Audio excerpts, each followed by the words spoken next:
ये 3.5 मिनट का वीडियो देश में नेताओं और सिस्टम की पोल खोल रहा है। ये वीडियो ट्रेन में शूट किया गया है और एक लड़का 3.5 मिनट में पूरे सिस्टम की और नेताओं की पोल खोल रहा है। और हमारे देश में जो शिक्षा की बदहाली है वो किसी से छुपी नहीं है। और हमारे देश के मीडिया के पास इतना टाइम नहीं कि वो शिक्षा पे बहस कर ले।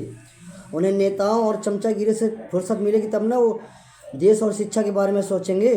आजकल की मीडिया एक लोग के इशारे पे काम कर रही है। और क्या कहते हैं कि हमारे देश में शिक्षा की जो सबसे बड़ी हालत ख़राब है वो जीएसटी आने के बाद है।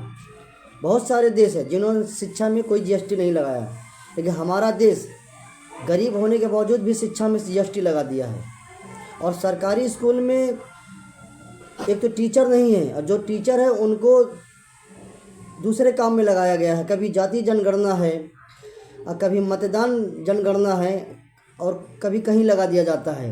और प्राइवेट स्कूल में आप पढ़ा नहीं सकते हैं। अगर आपने हिम्मत करके अगर पढ़ाना चाहा तो स्कूल वाले 10 से 20 हज़ार रुपये आपको एडमिशन में ले लेंगे, और जो कॉपी किताब वो आप नहीं खरीदेंगे। वो कमीशन के चक्कर में जहाँ से वो कहेंगे वो वहाँ से आपको खरीदना है। फिलहाल आप वीडियो देखिए। क्योंकि एक बार को आप सोचिए, आखिर उस बच्चे की गलती क्या होती है जो एक गरीब घर में पैदा होता है और उसको बेहतर शिक्षा से वंचित होना पड़ता है। शिक्षा के सामने एक पैसे की दीवार खड़ी है। जो जितनी ऊंची दीवार लांघ सकता है, जो जितना अधिक पैसा शिक्षा पे खर्च कर सकता है, वो उतनी बेहतर शिक्षा पा सकता है। लेकिन अगर एक देश एक है, लोकतांत्रिक देश है, तो शिक्षा भी सबको एक समान रूप से तो मिलनी ही चाहिए। आज परिस्थिति ये है कि एक तरफ तो प्राइवेट स्कूल हैं जो लूट के अड्डे बने हुए हैं।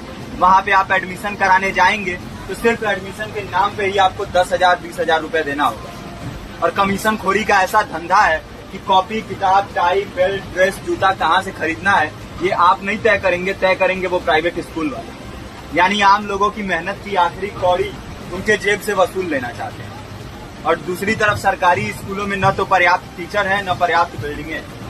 2019 का ही ये पुराना आंकड़ा है कि हर 100 में से 52 स्कूलों में या तो एक टीचर है या 2 टीचर हैं। और उन्हीं टीचरों के ऊपर जिम्मेदारी थोप दी जाती है कि जनगणना करो, मतगणना करो, पशु गणना करो, तमाम काम करवाए जाते हैं। और 19 के बाद से तब से कितने टीचर रिटायर हुए होंगे, और 18 के बाद से कोई टीचर की वैकेंसी भी नहीं है। आप खुद भी सोच सकते हैं ये परिस्थिति और कितनी बिगड़ी है। इसीलिए हम लोग ये मांग उठा रहे हैं, चाहे कोई राष्ट्रपति का बच्चा हो या किसी मजदूर का, सबको शिक्षा एक समान मिलनी चाहिए और निःशुल्क रूप से मिलनी चाहिए। प्रेमचंद ने अपने दौर में भी कहा था कि एक सभ्य समाज में ऊंची से ऊंची तालीम मुफ्त होनी चाहिए और इसका पूरा खर्च गवर्नमेंट को उठाना चाहिए, क्योंकि हमारे देश को फौज से ज्यादा आवश्यकता तालीम की। और शिक्षा से जुड़ता हुआ ही दूसरा मुद्दा हम लोग उठा रहे हैं। दूसरा मुद्दा है रोजगार का। रोजगार की परिस्थिति ये है कि आज सरकारी सेक्टर हो या प्राइवेट, सब कुछ ठेका संविदा के हवाले किया जा रहा है। परमानेंट नौकरियां लगातार घटाई जा रही है। इसी रेलवे में 1995 के आसपास लगभग 18.5 लाख कर्मचारी काम करते थे, लेकिन आज उनकी संख्या 12 लाख है।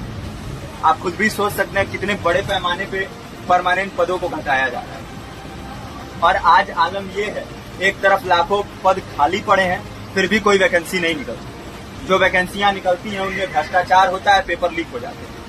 RO, UP police, BPSC, SSC, CGL, ऐसे तमाम पेपर लीक हो चुके हैं, आप लोग भी जानते हैं। अभी नीट की धांधली में ये पता चला कि एक एक पेपर 30 लाख से 50-50 लाख रुपए में बिका गया। हम और आप तो ये पैसा नहीं दे सकते। पूरी की पूरी कारस्तानी सरकार, प्रशासन, शिक्षा माफियाओं की होती है। और भुगतता कौन है? आम घरों के लोग, जो लोग सालों साल तैयारी करते हैं, दिन भर में 10-10 घंटे 12-12 घंटे पढ़ते हैं। और इतनी कड़ी मेहनत के बाद, सालों साल की मेहनत के बाद उनके हाथ लगती है तो सिर्फ हताशा, निराशा, अवसाद। बहुत से छात्र नौजवान जो इस बेबसी में, इस डिप्रेशन में नहीं जी पाते, आत्महत्या तक के कदम उठा लेते हैं। लेकिन ये देश की विडंबना है कि टीवी चैनल, अखबार, मीडिया, नेता, मंत्रियों के लिए कहीं ये कोई मुद्दा नहीं है। उनके लिए मुद्दे हैं तो जाति, धर्म, रंग, नस्ल, अगड़ा पिछड़ा।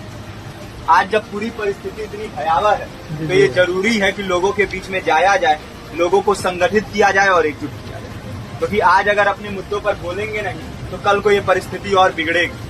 हो सकता है ले दे के अपनी जिंदगी तो हम लोग काट ले जाएंगे, लेकिन आने वाली पीढ़ियों को क्या भविष्य देके जाएंगे हाँ, ऐसी खबरों के लिए हमारे चैनल को सब्सक्राइब करें, वीडियो को लाइक करें और ज़्यादा से ज़्यादा शेयर करें। धन्यवाद।